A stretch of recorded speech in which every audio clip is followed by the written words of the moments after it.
Es en verdad para mí un gran honor dar la bienvenida al doctor Sergio Alcocer Martínez de Castro, a nombre de la Universidad Autónoma Metropolitana y de la División de Ciencias Artes para el Diseño. Gracias por acompañarnos.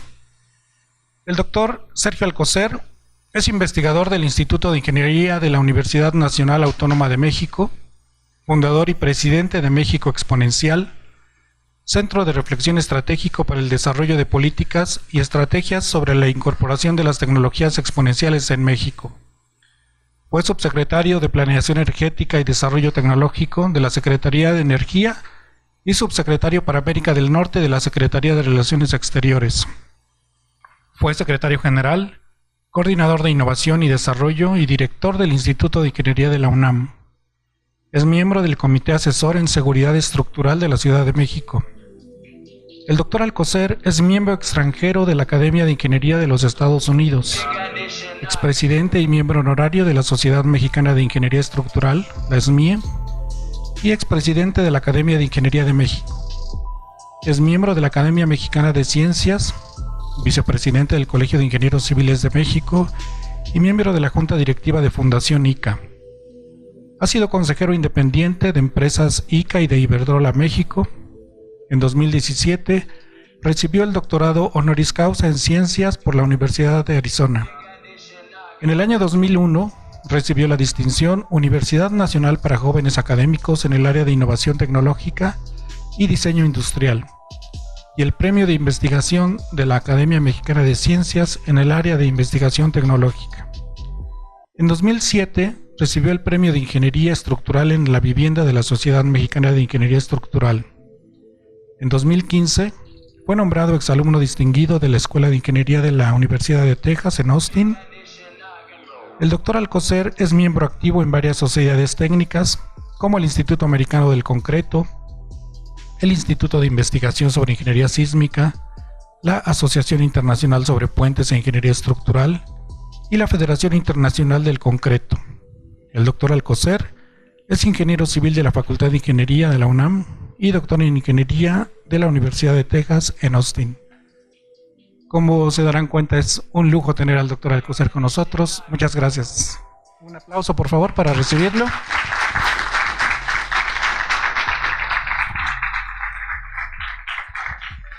Muchas gracias, arquitecto. Muy buenos días. Primero que nada, pues muchísimas gracias por la invitación para estar en este 12º Congreso Internacional y tener la oportunidad de saludar a muchos y muy estimados amigos en la UAM Azcapotzalco. El tema que se sugirió para esta presentación es pues las lecciones que hemos aprendido y que seguramente seguiremos refrendando y aprendiendo sobre los sismos que nos ocurrieron hace un año, tanto el del 7 de septiembre como el del 19 de septiembre. Y me parece que es un tema apropiado para este congreso, que no únicamente se refiere a la ingeniería, porque mucho de las lecciones tiene que ver con el diseño, tiene que ver con la arquitectura, y en general tiene que ver con un concepto más amplio de la sociedad, la importancia que los sismos tienen para la convivencia en nuestra sociedad. Voy a hablar de estos temas. Primero voy a dar unos antecedentes sobre la sismicidad y los reglamentos de construcción en México. Hablaré de los dos sismos desde el punto de vista sismológico. Hablaré de los impactos de estos sismos, de los esfuerzos que existen en el país en materia de transferencia del riesgo, con algunas reflexiones finales sobre la reconstrucción y en general sobre las lecciones a las que yo me referí. En esta lámina se presentan con diferentes colores, con formas o con unas formas bastante extrañas para muchos, lo que serían las zonas de ruptura de los grandes sismos en el país. Destaca por su tamaño el sismo de 1932, que es un sismo que afectó a la ciudad de Guadalajara, que produjo en su momento el colapso de las torres de la Catedral de Guadalajara.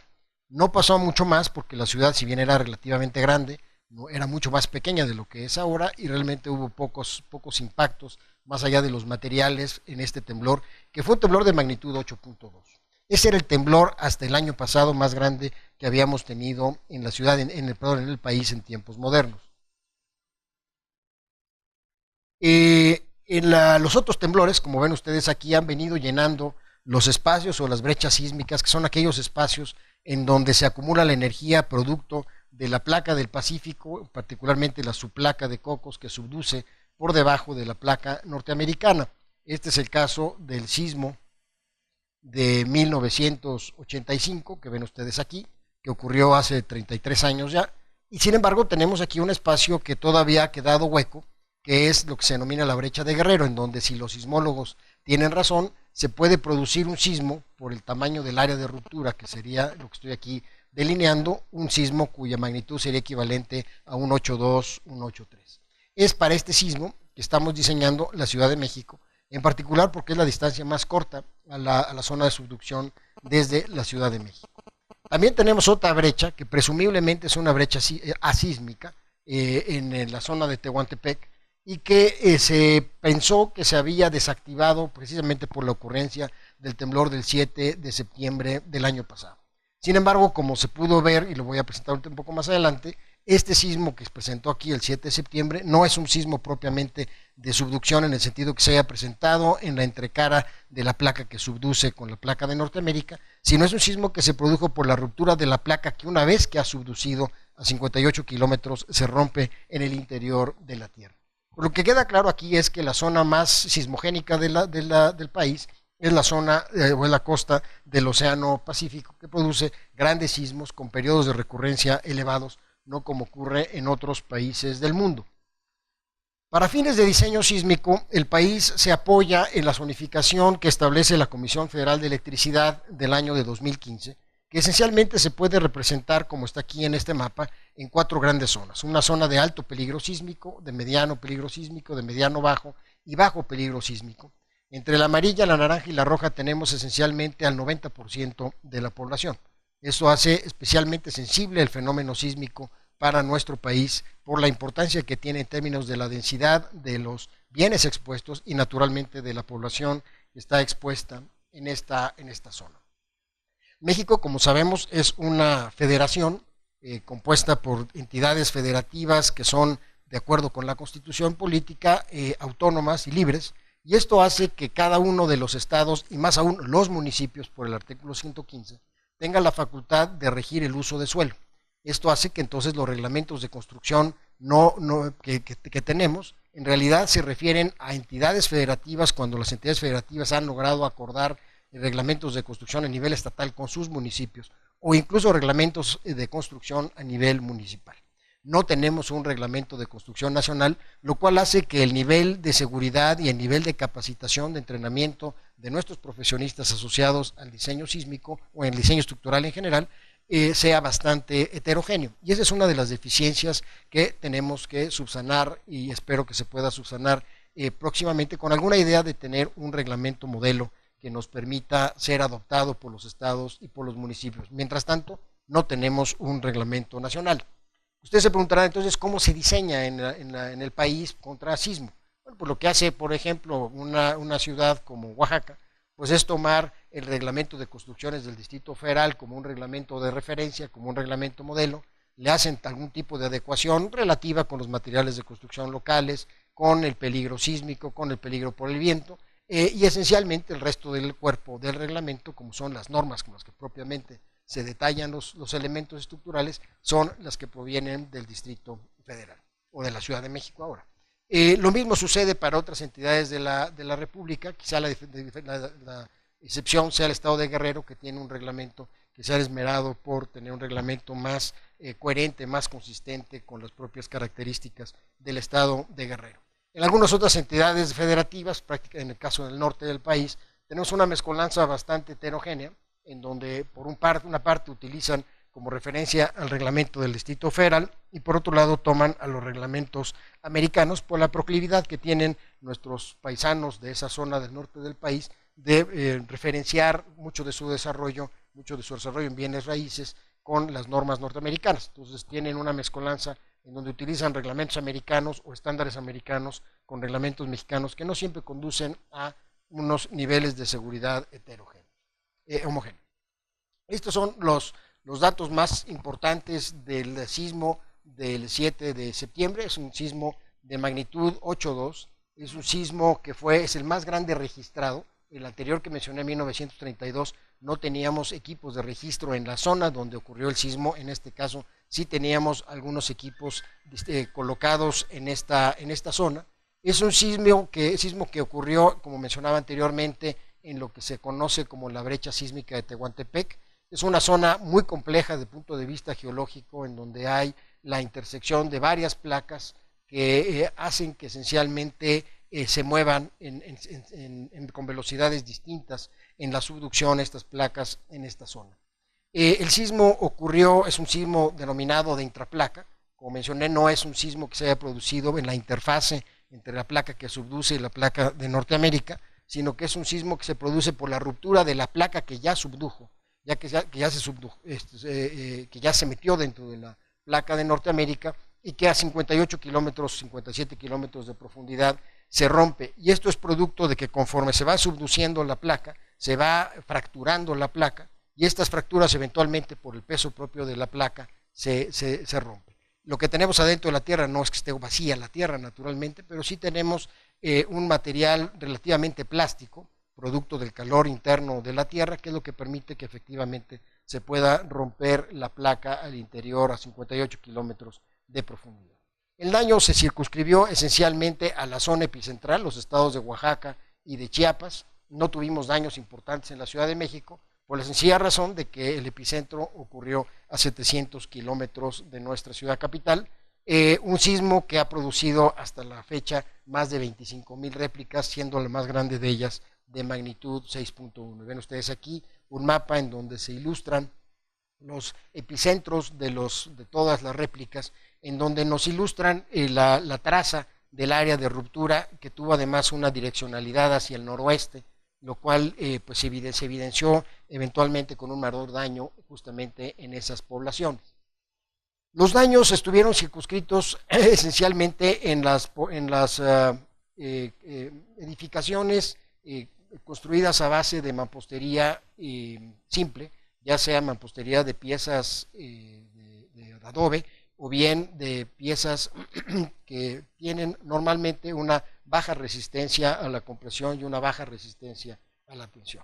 En esta figura se presentan diferentes modos de daño registradas durante este temblor, que no son distintas de las que hemos visto en otros temblores, tanto en el país como en otras partes del mundo. Agrietamientos inclinados en los muros, eventualmente que producen un vaciamiento o una caída fuera del plano de los mismos, agrietamientos en las esquinas o agrietamientos verticales dentro de las esquinas que eventualmente producen la caída de los muros y la caída de los techos. Todo esto producto de una débil resistencia a la tensión, como he dicho, de los materiales.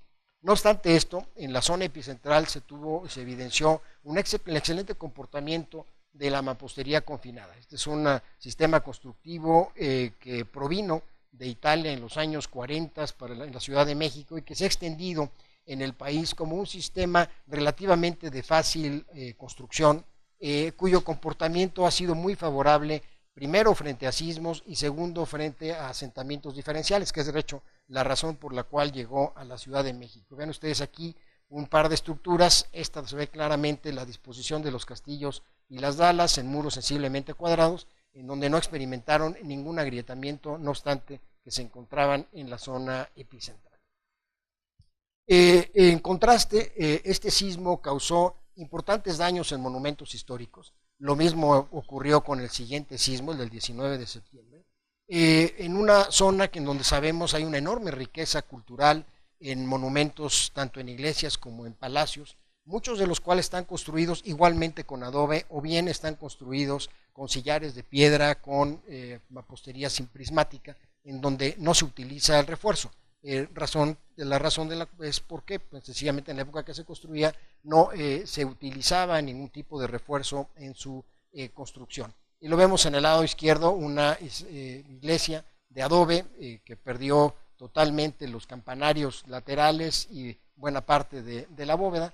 Y esta fotografía me gusta presentarla porque si existe alguna duda de que existe el Espíritu Santo, pues es clarísimo que la respuesta está dada ahí.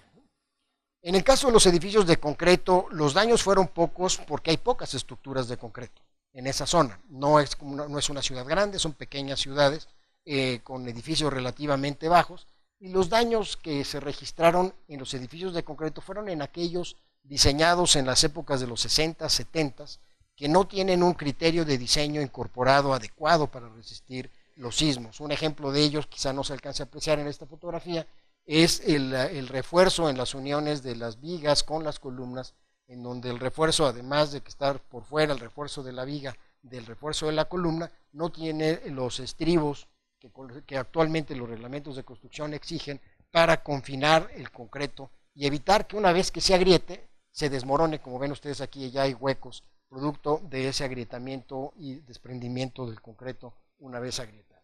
De nuevo, no obstante que vimos ese tipo de daños, también se registraron daños muy prácticamente cosméticos y un excelente comportamiento en estructuras de concreto diseñadas con reglamentos actuales y construidos adecuadamente.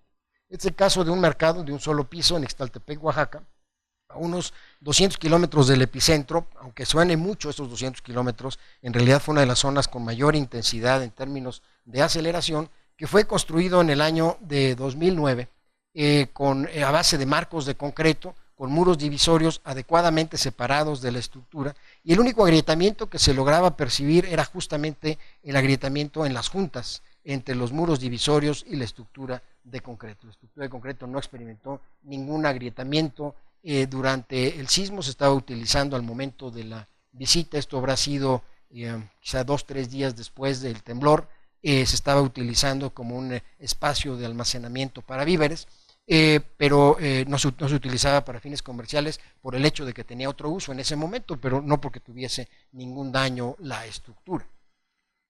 Por otro lado, en el caso de las escuelas vimos una gran cantidad de daños, mayor de la que hubiésemos esperado, esencialmente porque teníamos una gran cantidad de edificios expuestos que no habían sido expuestos a un sismo tan intenso como este. Habían, por supuesto, resistido sismos. Oaxaca es el estado que concentra la tercera parte de la sismicidad del país. Esencialmente todos los días tiembla en Oaxaca con diferentes magnitudes. Sin embargo, no habían tenido un temblor con tal intensidad que hubiese dañado a las escuelas como los dañó en esta ocasión. Cerca de 20,000 escuelas se dañaron entre los dos temblores. En el caso de Oaxaca, en esta fotografía, pues es igualmente en Ixtaltepec el caso de una escuela o una biblioteca que estaba alojada en un edificio de adobe, claramente un edificio inapropiado desde el punto de vista de su resistencia sísmica para ser utilizado, como menciono, como un salón de clases y una biblioteca, como se aprecia en la fotografía. Experimentamos otros tipos de daños en diferentes estados, tanto en Morelos como en Oaxaca, agrietamientos en columnas, agrietamientos en muros. Este de acá es en la Ciudad de México, junto a la prepa 6 de la UNAM, en Coyoacán, y todos ellos producto de, por un lado, intensidades elevadas, por otro lado, producto de un deficiente mantenimiento, y por otro lado, prototipos que responden a calidades de diseño sísmico pues no adecuadas para las demandas que ahora imponen los grandes sismos a los que estamos siendo expuestos. Finalmente, en términos de la infraestructura de salud, también tuvimos daños. No tenemos hospitales grandes en la zona, son esencialmente edificios de 1 o 2 pisos. Este es el caso de Juchitán, que tuvo daños en uno de sus edificios, en columnas que se trabajaron como columnas cortas, producto de estos muros que estaban adosados a las columnas y evitaron que las columnas se deformaran en toda su altura, sino únicamente se deformaban en prácticamente 1 metro superior, atrayendo una gran cantidad de fuerza y eventualmente fallando por cortante. Esto además se veía exacerbado por el hecho de que la cantidad de estribos en esta zona era baja. Tenían estribos muy separados a cada 20-30 centímetros, y más aún con estribos de que en lugar de que estuviesen rematados con 135 grados hacia adentro, como ahora nos enseñan en la escuela, estaban doblados a 90 grados, como era la costumbre en los años 70. Entonces, digamos, tenía todo un conjunto de defectos. Esto hizo que este hospital se dañara y eventualmente se tomara la decisión de demolerlo.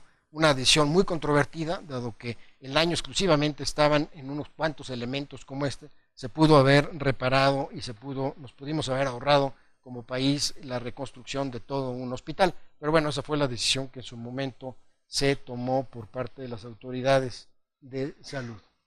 En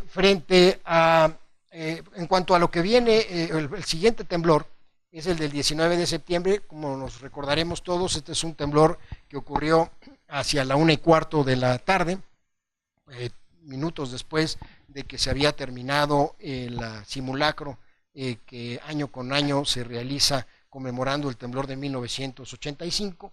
Es un temblor que desde el punto de vista sismológico es similar al temblor del 7 de septiembre, en cuanto a que fue un sismo de intraplaca, es decir, en donde igualmente se rompió la placa a 57 kilómetros, tal que su epicentro, su proyección vertical de esa ruptura, se da en la frontera de los estados de Puebla y de Morelos.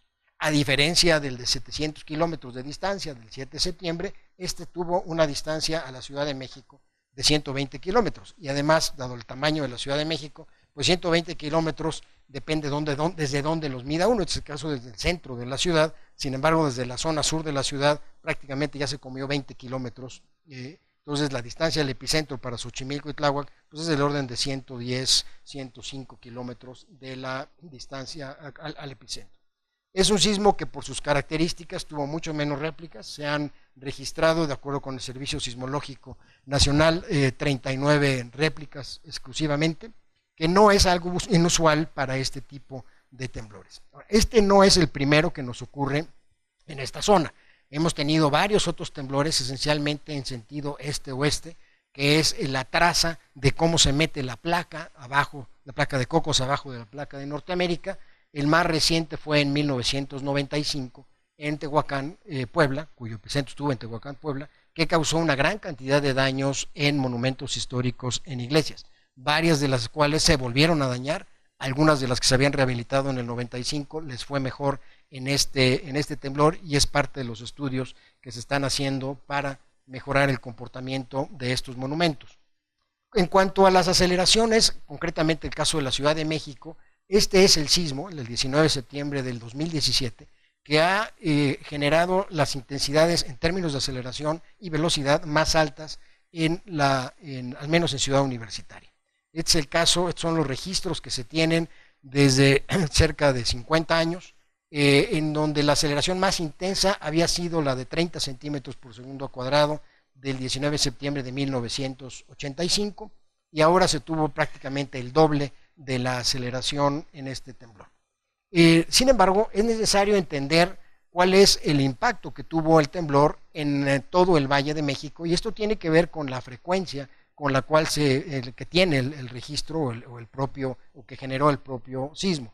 Y esto se debe, por un lado, a la fuente, o a cómo se produjo propiamente el sismo, la distancia del sismo, del epicentro, a la zona de observación, que en este caso es la Ciudad de México, y por supuesto las características del suelo mismo de la propia Ciudad de México.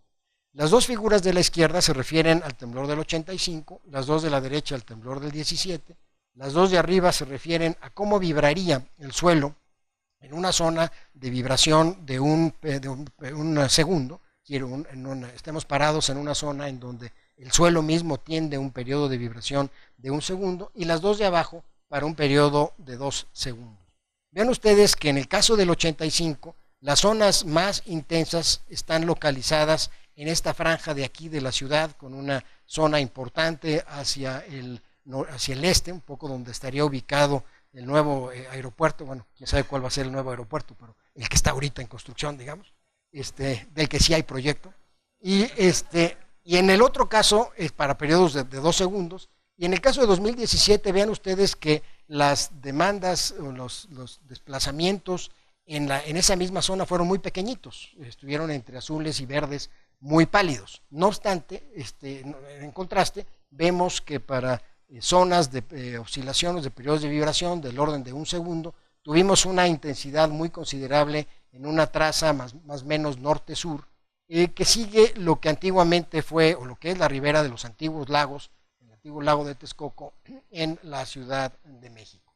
¿Hubo un efecto de sitio? Sí, sí lo hubo. Son claramente, estos son productos de efectos de sitio, pero ven ustedes que son distintos los efectos de sitio, tanto en su ubicación en la ciudad como en qué zonas se presentaron en función del periodo de vibración del suelo. En esta lámina se presenta, me parece una manera muy elocuente, justamente el efecto que tuvo en el comportamiento de los edificios. La de la izquierda del 85, la de la derecha del 2017.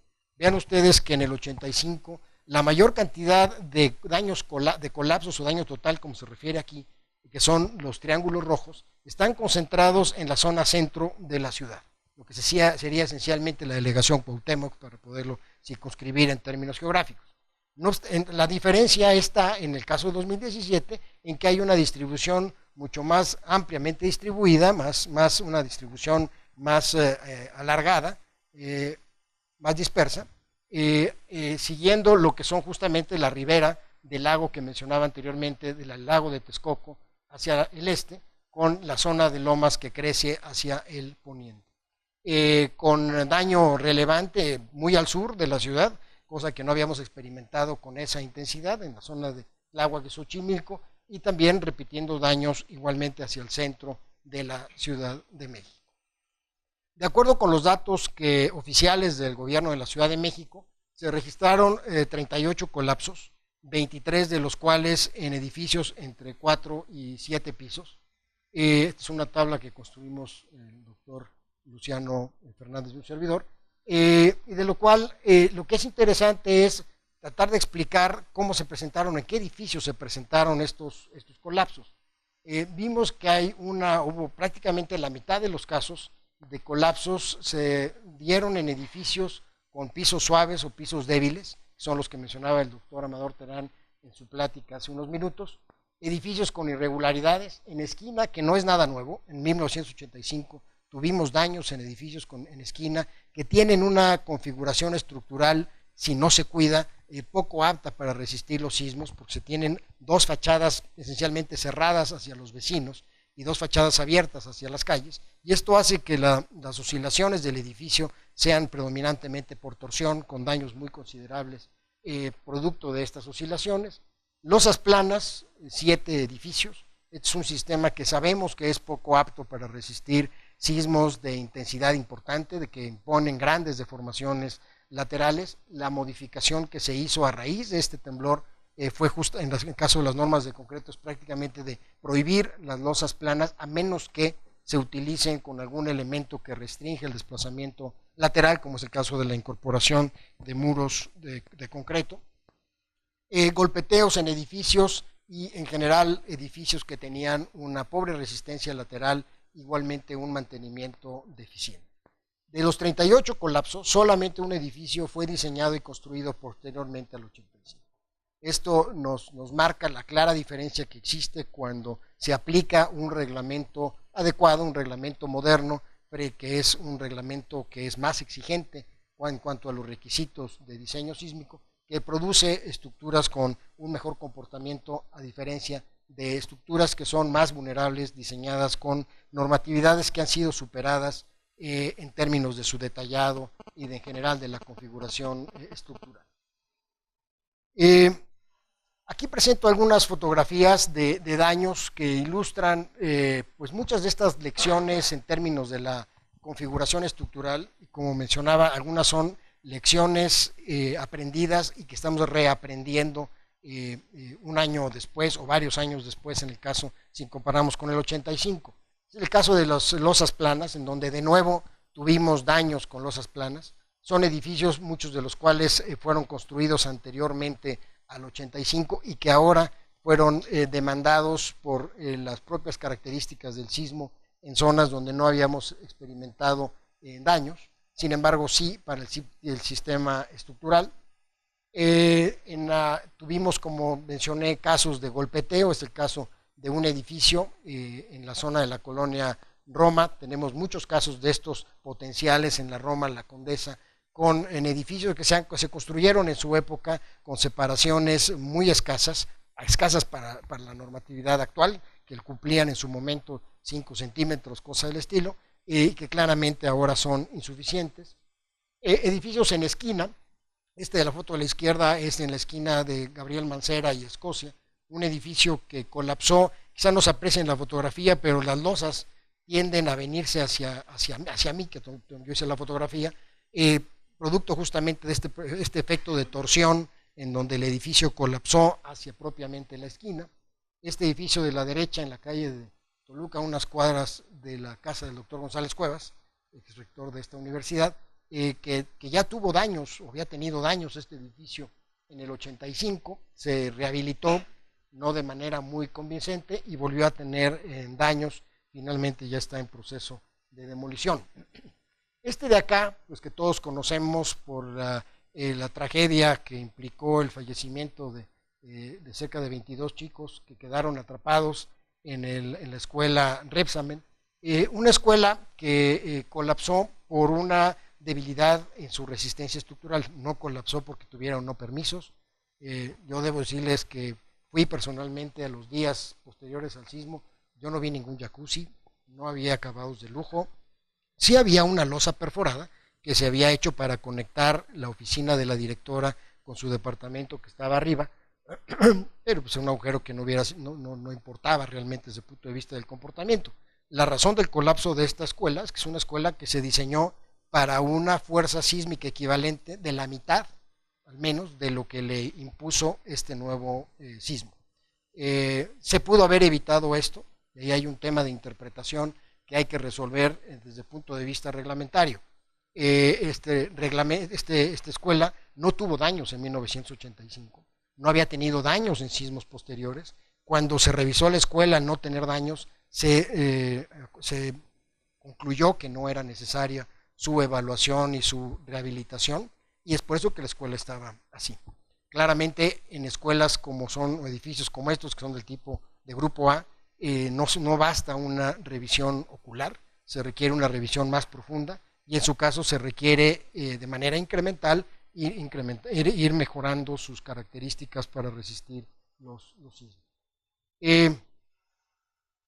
Tuvimos daños muy importantes tanto en severidad como en cantidad en edificios de concreto con muros divisorios. Aquí hay un par de fotografías de sendos edificios que tuvieron pues agrietamientos muy significativos en muros de mampostería, muchos de ellos huecos, gracias a los cuales estos edificios no colapsaron. Esto permitió que la energía que introdujo el sismo se pudiese disipar en la fricción que se genera en la grieta que se produce entre los materiales, y gracias a esta disipación de energía es que estos edificios no colapsaron. Lo mismo que nos pasó en el 85, tuvimos daños en líneas vitales. Este es el caso de los acueductos en el sureste de la ciudad. Para los alumnos, en 1985 se perdió el suministro de agua por la ruptura de varios de estos acueductos. Nos volvió exactamente a ocurrir lo mismo. Estas son de estas lecciones en donde tenemos que aprender a corregir estas deficiencias. Nuestros colegas japoneses han desarrollado tecnologías que, si bien son costosas, son tecnologías que debemos de valorar en su implantación, que es el uso de juntas similares a las que tienen los popotes, estos que son flexibles. Claro que son juntas de 4 metros de diámetro, de un acero especial y que por supuesto cuestan un ojo de la cara. Sin embargo, eso evita que los acueductos se desacoplen o se rompan, y permiten que el servicio de suministro de agua se garantice en caso de una emergencia. Hay que hacer una inversión, por supuesto, pero sale mucho más caro no hacer la inversión y tratar de resolver los problemas posteriormente. Tuvimos problemas de suministro de energía eléctrica, más importante aún que el del agua, porque si no tenemos energía eléctrica no podemos tener suministro de agua porque no tenemos capacidad de bombeo. Y ahí el problema en el caso de la electricidad fue la caída de varios transformadores en postes que en su momento instaló la Compañía de Luz y Fuerza del Centro, que no estaban debidamente atornillados, sujetados al poste, simplemente estaban montados sobre unas ménsulas y esperando que por fricción pudiesen resistir cualquier sismo. El país se ha venido preparando a lo largo de muchos años, al menos desde el punto de vista financiero, para transferir el riesgo a las instancias que son muy apetitosas del riesgo, como son las compañías de seguros. El país cuenta con 5 líneas de defensa para hacer frente en general a los desastres y particularmente a los sismos. La primera línea de defensa es el Fondo de Desastres Naturales, que se fondea con el presupuesto programado año con año, aprobado por la Cámara de Diputados. Después contamos con seguros, tanto un seguro particular de diferentes tipos de infraestructura. La infraestructura educativa tiene un seguro, la infraestructura carretera tiene otro seguro, y eso lo negocian las propias secretarías de Estado con compañías de seguros, con el auxilio de la Secretaría de Hacienda. Un seguro catastrófico todavía encima de estos seguros particulares, y después una herramienta más, que es el bono catastrófico, que se vende en los mercados internacionales. Es esencialmente una lotería. Quien está dispuesto a jugar la lotería dice, bueno, yo apuesto a que en México no va a ocurrir un sismo el año que entra o en los próximos años más allá de esta magnitud. Si gano, pues entonces me pagan una prima, una regalía sobre esa inversión. Si pierdo, pues tengo que pagar lo que cuesta el bono, o lo que está asegurado en el bono, y es esencialmente una lotería. Y hay empresas y hay gente que le interesa y compran esos bonos, y esos bonos es parte de un mercado internacional para transferir el riesgo. ¿Qué ventajas tiene para el país? Que compra un bono relativamente barato y se asegura con una cifra mucho más alta. Y bueno, pues finalmente, pues se tiene la última línea de defensa, pues es propiamente los ahorros del país, el riesgo residual del gobierno, el cual por supuesto no se pretende llegar en ningún momento, y para eso están las otras líneas de defensa. En el caso del Fondo de Desastres Naturales, se le proveyó para el año de 2017 una cifra más o menos promedio de lo que había recibido en años anteriores, producto de los de pequeños sismos. No habían habido sismos tan intensos, especialmente las inundaciones, por 8,000 millones de pesos. Para este año el fondo es 3 veces más grande, porque tiene que hacer ahora uso de más recursos para la reconstrucción. Por eso es que ese incremento se ve ahí de 24,000 millones de pesos. El fondo tiene una serie de reglas claras. Algo que aprendimos durante el sismo es que estas reglas, que si bien se diseñaron para un desastre, se han venido perfeccionando para las inundaciones, y funcionan para las inundaciones. No funcionan para los sismos. Son reglas demasiado estrictas para poder evaluar en función de las evaluaciones de los daños. En el caso de lo que mencionan las reglas es que hay unos cuantos días posteriores a la emisión de la declaratoria de desastre, que eso lo declara la Secretaría de Gobernación, para presentar los formatos, todos los documentos que se tienen que llenar para poder solicitar los recursos. Eso, en caso de un gran sismo, y que pues fue relativamente importante, es latoso, porque se tiene que conseguir la información de muchas edificaciones, caso de la Ciudad de México, o en el caso de las viviendas en Oaxaca, Chiapas, Morelos y demás, que requiere de un esfuerzo de varias semanas e incluso de meses. Ese tiempo va más allá de las reglas del Fonden, y esto hace que el Fonden se vuelva realmente inoperante para un gran sismo como lo tuvimos que ver el año pasado. Tenemos, como dije, asegurada buena parte de la infraestructura. En algunos casos son mejores condiciones de aseguramiento que otras. El país ha ido mejorando en aprender cómo se aseguran la infraestructura. En el caso de la infraestructura asegurada, esa infraestructura recibe recursos del Fonden como un puente, mientras que le cobran a las empresas aseguradoras. El principal riesgo está en aquella infraestructura que no es asegurada, como es particularmente las escuelas autoconstruidas. Por ejemplo, el estado de Morelos tiene la costumbre de que se autoconstruyen las escuelas por los padres de familia. Son escuelas que, al no tener criterios de ingeniería involucrados, no son aptas para ser aseguradas. El siguiente de las líneas de defensa del país es un seguro catastrófico, el cual se tiene contratado hasta por 5,000 millones de pesos, con un deducible de 250 millones de pesos, con los sectores que están ahí señalados. La siguiente línea de defensa es el que yo mencionaba, que es la transferencia del riesgo en los mercados internacionales, que es el bono catastrófico, el cual involucra 3 tipos de fenómenos: un terremoto, un huracán en el Atlántico y un huracán en el Pacífico, con una cobertura total de 470 millones de dólares. Esta cobertura, México fue el primero de los países que generó un bono catastrófico. Esta cobertura se ha venido extendiendo de manera solidaria con Colombia, Perú y Chile. Por supuesto, cada quien paga su bono, pero el hecho de que haya un bono de la Alianza del Pacífico hace que la prima sea más baja y tienes mayor capacidad de levantar fondos a un menor costo. Para estos fines, el país se han hecho estudios para poder contabilizar desde una manera teórica lo que impactaría si es que viniese un huracán del Pacífico, si es que viniese un huracán del Atlántico, así como también a partir de cuándo, qué magnitud, qué tipo de intensidad necesitamos medir en el caso de los sismos para que se pueda activar. Y bueno, pues finalmente todos estos recursos son administrados por la Secretaría de Hacienda, quien activa el Fonden. El Fonden cuenta a su vez con un programa de corto plazo que le llaman apoyos parciales inmediatos, que es lo primero que desembolsa el gobierno federal a su propia infraestructura y en apoyo a los estados para hacer frente a una emergencia. ¿Por qué menciono esto? Que me parece que es importante que como contexto tengamos claro cómo está organizado el país frente a esto.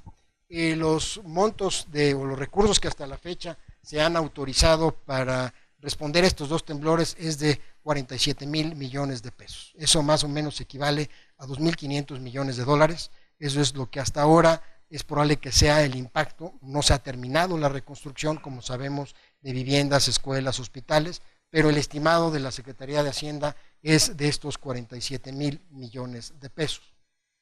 El resumen en términos del impacto de los dos temblores es este que está en esta tabla.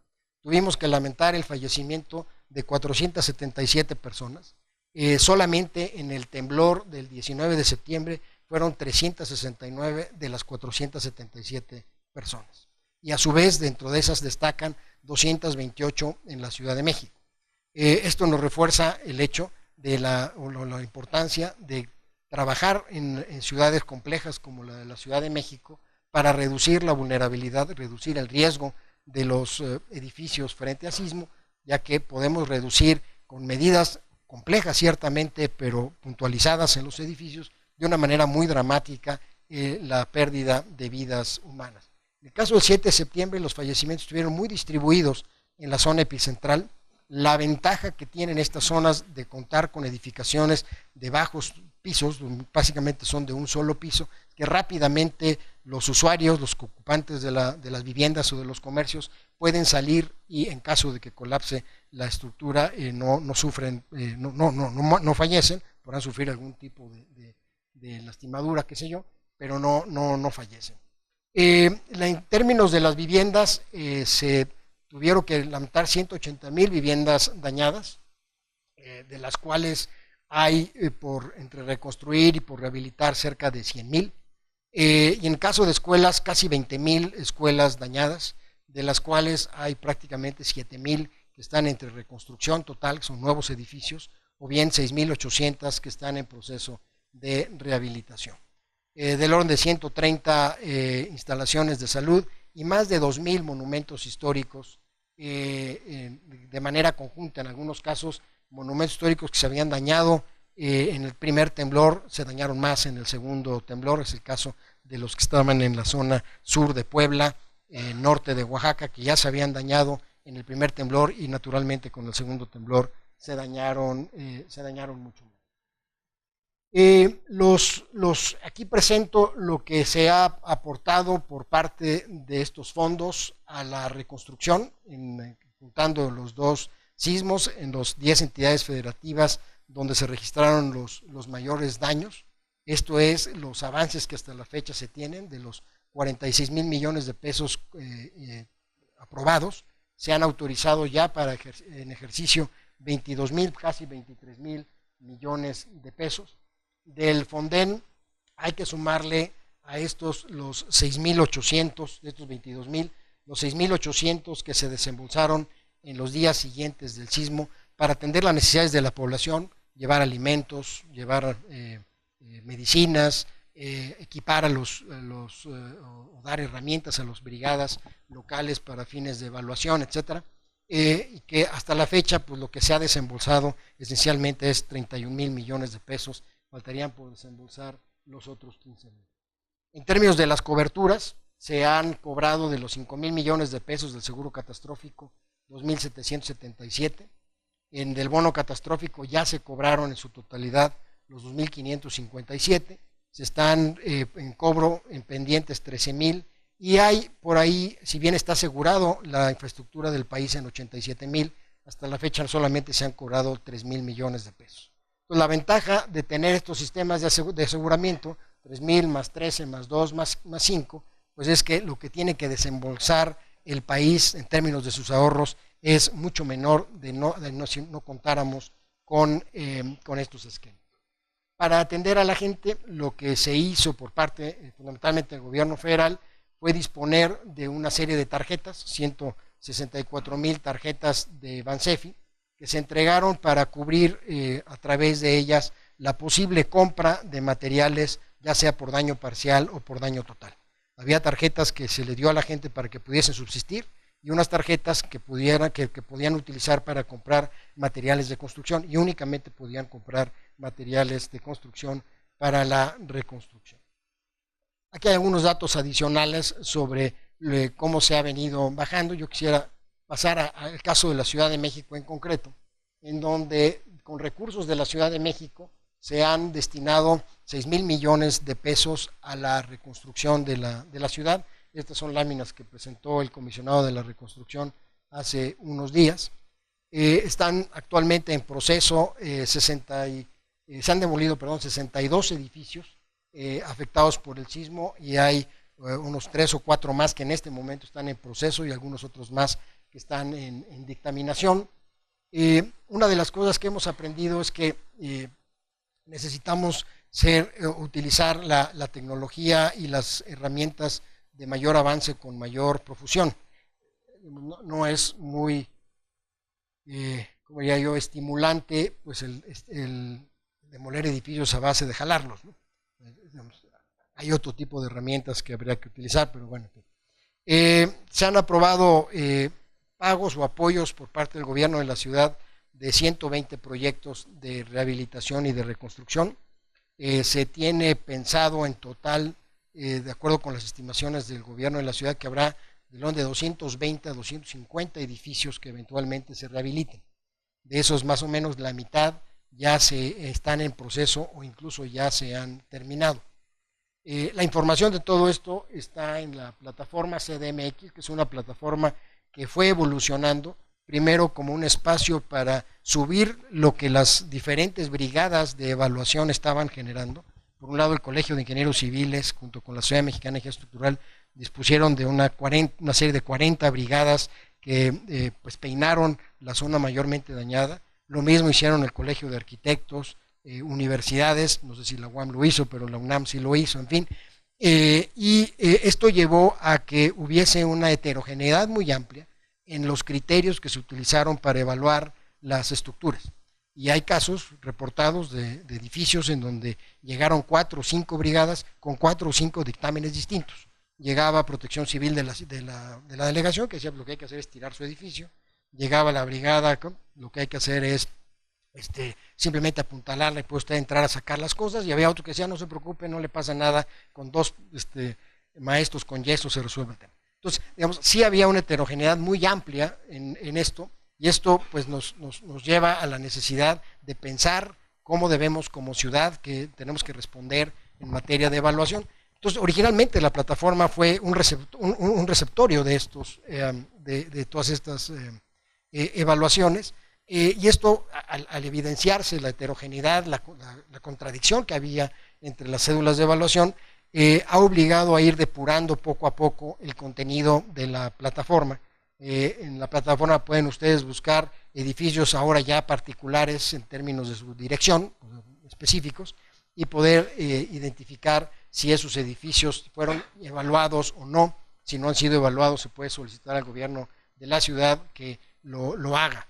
Aquí está la distribución de los dictámenes que se desarrollaron por parte de la ciudad, muchos de los cuales fueron apoyados en las propias evaluaciones que se hicieron desde el Colegio de Ingenieros Civiles y la Sociedad de Ingeniería Estructural. Los esfuerzos de reconstrucción no se han limitado al ámbito o al sector público. El sector privado ha participado de manera muy activa. Yo destaco dos esfuerzos.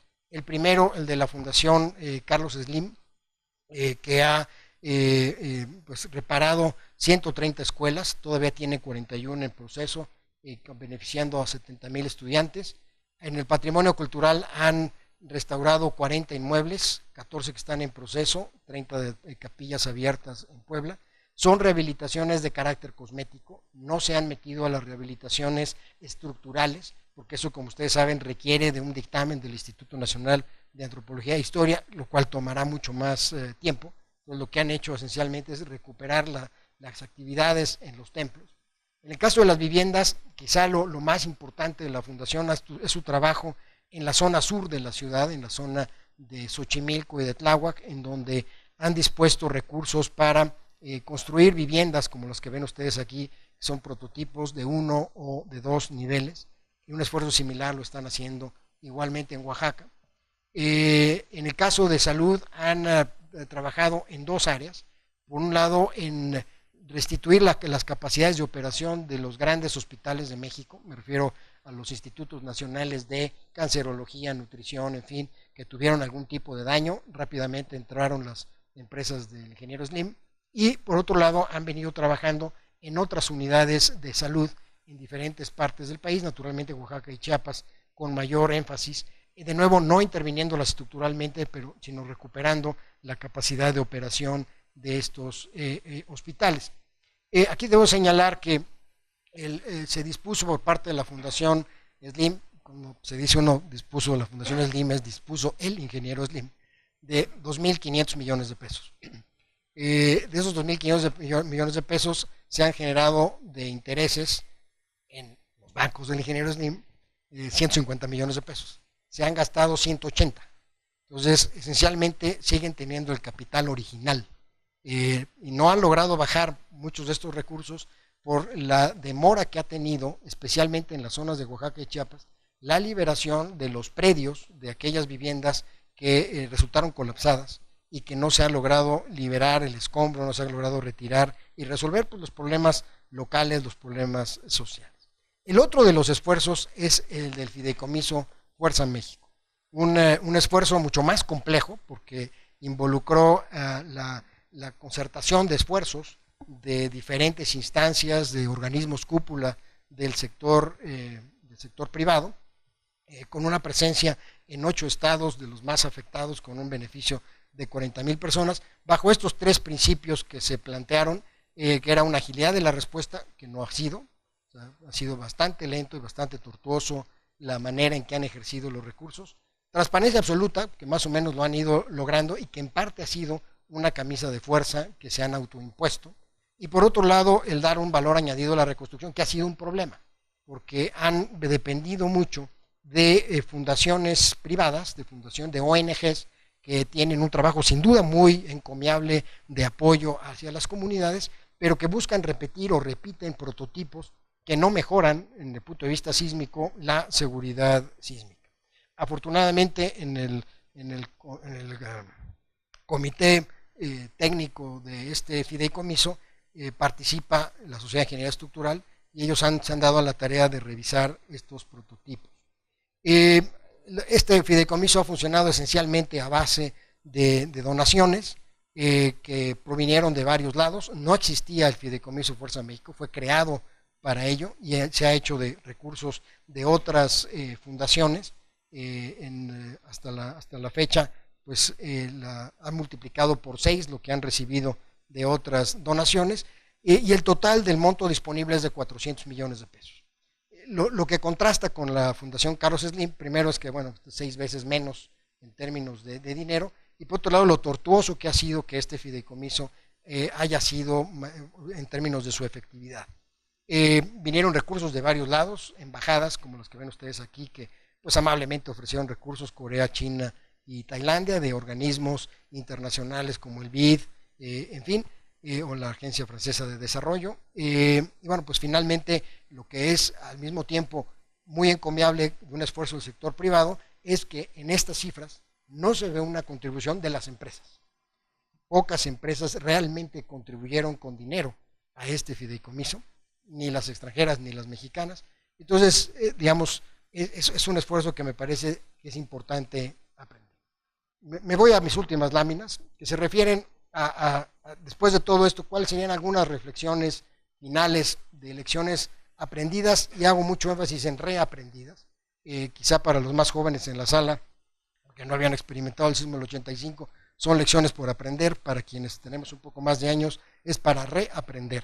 El primero de ellos es, en términos de la respuesta a la emergencia, que es el primero de los pasos de la atención de un desastre, que tenemos que ser más profesionales.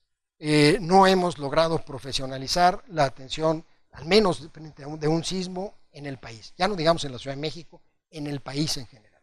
Hubo una gran cantidad de medidas, de decisiones improvisadas que se hicieron desde el gobierno federal, los gobiernos estatales y los gobiernos municipales. Gobernadores que habían tomado recién su puesto, caso de Oaxaca, y que sí se enfrentó con un huracán primero y después le tocó este gran sismo, y que, bueno, pues trató de aplicar ciertas medidas, algunas de sentido común y otras no tanto, que han han causado problemas en cuanto a la gestión de la reconstrucción. Y ese lo pongo como un ejemplo, ya no digamos de lo que nos pasó en la Ciudad de México, en donde además nos tocó en un momento político de un jefe de gobierno que tenía intereses en ser candidato a la presidencia. Entonces estaba más preocupado por eso que por atender lo que realmente estaba ocurriendo en la ciudad. Entonces, digamos, sí hubo una falta de profesionalización en cómo atendimos esto. Sin duda que se requiere mayor coordinación, pues sobre todo algo que no tenemos en el país, son protocolos de actuación, de qué tenemos que hacer quienes somos ingenieros y podríamos tener una participación en evaluación de edificios, con quién nos coordinamos, cómo organizamos las brigadas, a quién nos dirigimos para poder ayudar con las brigadas, y eso a su vez con el gobierno de la localidad, y ese a su vez con el sector privado, etcétera, etcétera. No fue extraño ver que en el rescate de las víctimas de los edificios, pues viésemos un conjunto de gente muy amplio, muchos estorbando más que ayudando, por falta de organización. Segundo, vimos el pico y el pala, pico, pala y botes de plástico para retirar el escombro, exactamente igual que como ocurrió en 1985. A nadie se le ocurrió ir a comprar unas sierras de concreto. Si no las hay en México, pues tomas un avión a Houston y te las traes, y en un día traes las sierras de concreto, como lo hicieron en el 85. En el 85 así exactamente lo hizo la ICA, mandó a comprar unas sierras, las trajo y logró demoler parte de la estructura. O sea, realmente pareciera que era la primera vez que nos ocurría un sismo. No teníamos información en tiempo real, y eso en un momento como actual, en la época del 85 no existían los teléfonos celulares, todo era por radio y por televisión, ahora no. Sin embargo, no tuvimos información en tiempo real fehaciente. Los medios, no digo que de una manera deliberada, pero sí no contribuyeron en muchos casos a tranquilizar a la población, a explicarle a la población no solamente el fenómeno sísmico en sí, sino las posibilidades de rehabilitar, de recuperar la tranquilidad, la normalidad en siguientes días.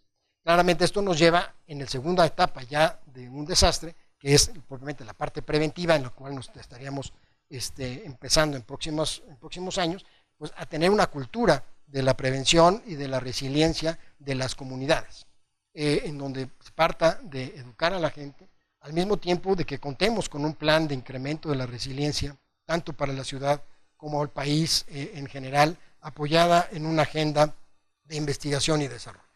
Fue evidente durante estos sismos la necesidad de contar con una reglamentación modelo en el país para homologar los niveles de seguridad, los criterios de diseño sísmico en el país, y buscando además mejores soluciones de observancia y de cumplimiento de los propios reglamentos.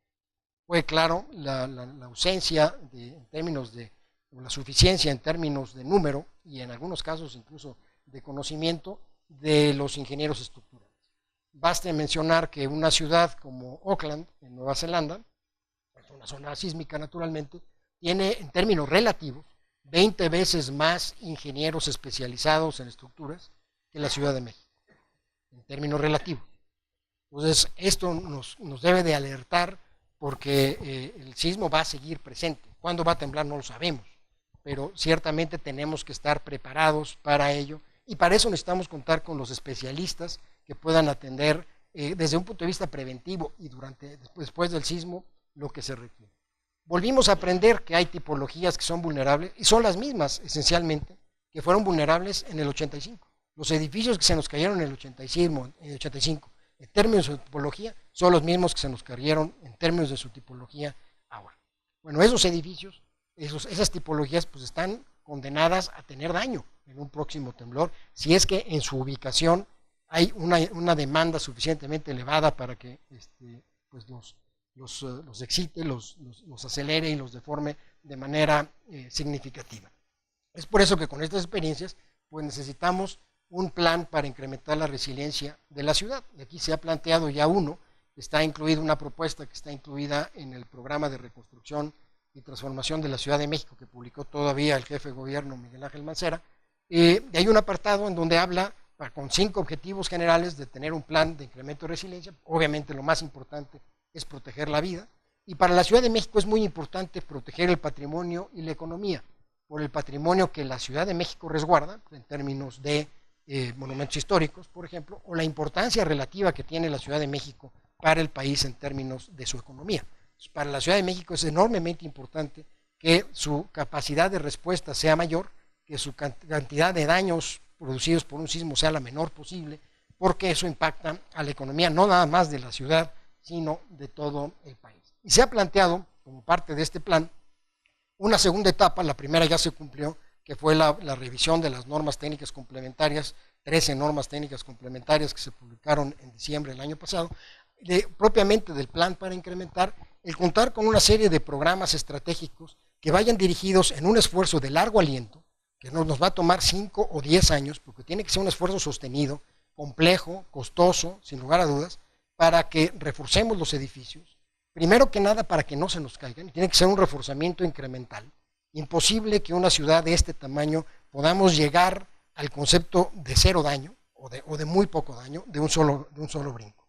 Estamos hablando de miles de edificios que están en esta circunstancia, y lo que primero que tenemos que asegurarnos es que esos miles en un primer momento no colapsen, aunque tengan muchísimo daño, y poco a poco los vayamos reforzando, rehabilitando, para que cada vez tengan menos daño y eventualmente lleguemos a la respuesta ideal o a la solución ideal, que es que puedan ocuparse inmediatamente. Solamente como una referencia, la ciudad de Los Ángeles en este momento tienen un problema político complejo, porque ellos identificaron 1.500 edificios vulnerables, 13.500 son de madera y 1.500 son de concreto. Esos 13.500 que son de madera mampostería son edificios muy característicos de los americanos, a base de triplay con algunos polines en su estructura en el segundo piso para arriba, y el primer piso, digamos la planta baja, están apoyados en pequeños elementos metálicos del orden de unas 4 o 5 pulgadas, 10, 12 centímetros de diámetro, normalmente son tubos, que hacen el espacio para que se utilicen como cocheras. Estos edificios se sabe, son pisos flexibles y débiles, que pueden colapsar muy fácilmente con los daños consecuentes. Esos son 13.500. Bueno, esos 13.500 pues se reparan con 3 alambres, 2 clavos y se acabó. O sea, eso no es la gran cosa, esos edificios. Nosotros no tenemos 13.500 de madera y de ese tipo. Nosotros tenemos esos 13.500 pues, de concreto y de acero. O sea, el costo relativo de la rehabilitación para la Ciudad de México va a ser muy superior al caso de otras ciudades, San Francisco, Los Ángeles y demás, con un inconveniente, que además en muchos de estos edificios hay un mal mantenimiento, prácticamente ausencia de mantenimiento, y eso los hace mayormente vulnerables. Entonces, es un tema, o es un programa que debemos de empezar ya, y que lo vamos a ver por muchos años, que tiene que tener incentivos para que los usuarios de estos edificios le inviertan a sus edificios, y es de preocupar que si el gobierno actual de la ciudad decide para pagar completamente la rehabilitación de los edificios de 2017, va a crear un pésimo precedente, porque ahora que haya que rehabilitar 15.000 edificios, quiero ver de dónde van a sacar el dinero para rehabilitar 15.000 edificios. Entonces, ese es un tema. Reforzamiento del sistema eléctrico de agua potable, ya lo señalé por la importancia que tienen estos, igual que el de hidrocarburos. No tuvimos problemas tan serios en el de telecomunicaciones en esta ocasión. En el 85 sí nos quedamos incomunicados del mundo, quienes lo vivimos lo recordamos claramente, En esta ocasión sí tuvimos fallas muy localizadas de telefonía celular, esencialmente asociados a fallas de suministro eléctrico, no tanto en sí al sistema de telecomunicaciones, y todo esto obviamente tiene que tener un marco legal y sobre todo un marco financiero. Bueno, pues esta sería mi última lámina y simplemente cerraría de nuevo agradeciendo por la oportunidad de estar en la UAM Azcapotzalco, de haber participado en este congreso y sobre todo de dejarles la inquietud de que lo que nos pasó hace un año como fenómeno, es un fenómeno que se nos puede repetir. Me parece, en mi opinión, que es un llamado de atención de la naturaleza. Podemos tener un sismo en las costas de Guerrero en cualquier momento, y ese sismo va a imponer intensidades más elevadas que las que tuvimos en el 85 y por supuesto más elevadas que las del año pasado, con daños importantes. Tenemos tiempo, pero no podemos perderlo, para prepararnos frente a este próximo sismo, y pues cada quien tiene que desde su trinchera insistir, empujar a autoridades para que un programa como este que es esbozado se pueda implantar de manera que estemos mejor preparados. Muchas gracias.